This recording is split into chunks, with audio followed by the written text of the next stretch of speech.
যুব সমাজের অবক্ষয়ের প্রধান এবং প্রথম কারণ হলো তারা ভুলেই গেছে তাদেরকে মরতে হবে। ঠিক কিনা বলেন না? টোটালি ভুলে গেছে আমাকে মরতে হবে, আই হ্যাভ টু ডাই। তুমি যে মরে যাবে সেটা তুমি ভুলে গেছো মূলত।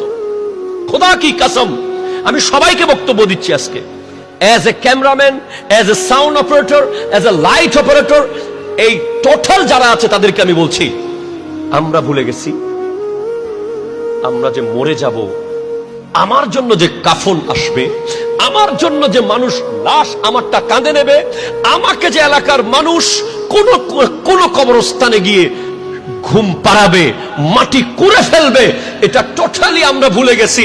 এটা নবীজি বলেছেন কখনো ভোলার সুযোগ নাই।